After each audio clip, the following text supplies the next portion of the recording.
Thank you very much, Governor, and Gary. Nice to see that award go to you. It's very well deserved, and I do thank Linda for having made sure you were here this morning. We wanted to be certain that you were.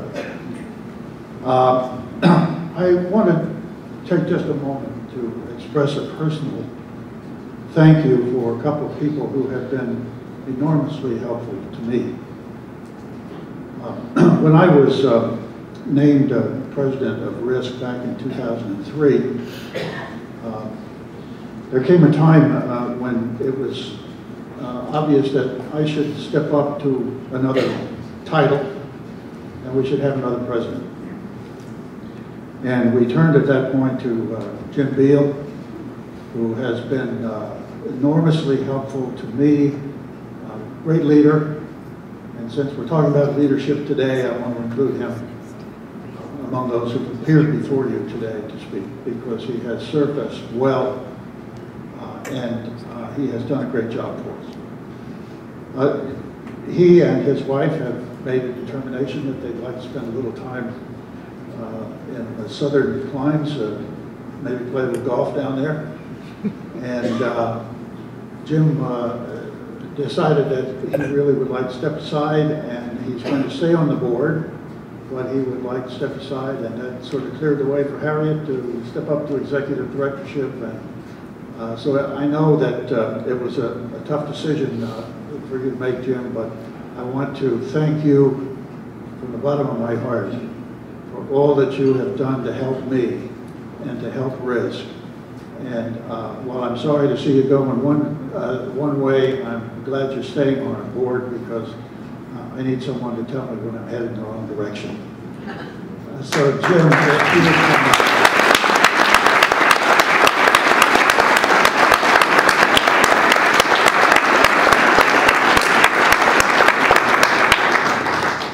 I want to make this presentation so you have something to keep track of the starting time on the first tee. And thanks again, Jim. I appreciate it so much.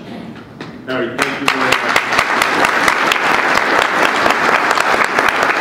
Thank all of you. You people, your support is so tremendously needed in this state, which we're not leaving totally. But I have great admiration for Harry and Jane. I've said this before in terms of what they started with RISC, and no one, as I said at the winter meeting in February, has the passion and drive to do the work that is so necessary than Harry and Lloyd. So thank you all very much.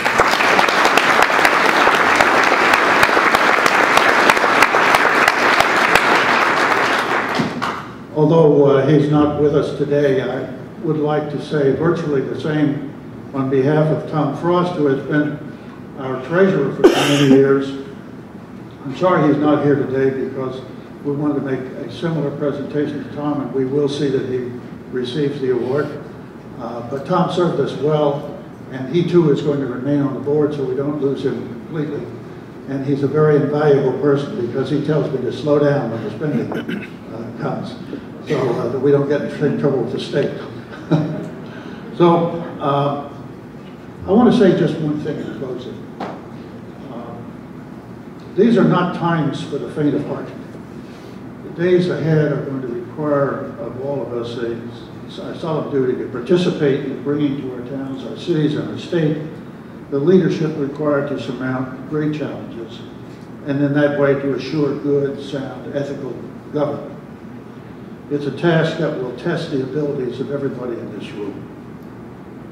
Working through RISC and other good government organizations, we can assure that Rhode Island and our beloved nation will continue to become a beacon of freedom for all the world to see. On behalf of my colleagues at RISC, I thank you for your support. I urge those of you who are not members to consider strongly becoming members.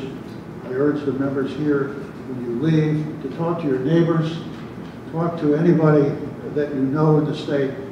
Tell them about RISC, tell them what we're doing, tell them we're working for them, and that we need their help to get this job done. Above all, I wish for you good fortune. And I'm going to close with a comment that In my professional life, I had the occasion to be on college campuses a lot.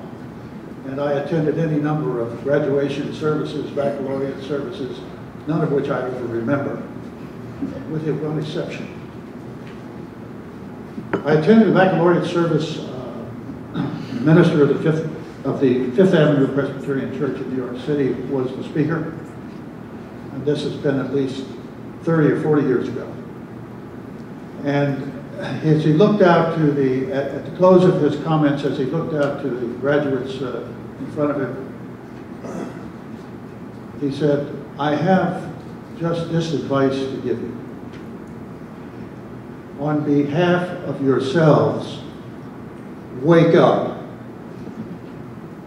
On behalf of this great nation, wake up. For God's sake, wake up. And I would say that to every Rhode Islander that I could meet. Wake up, it's time for us to go to work. Thank you.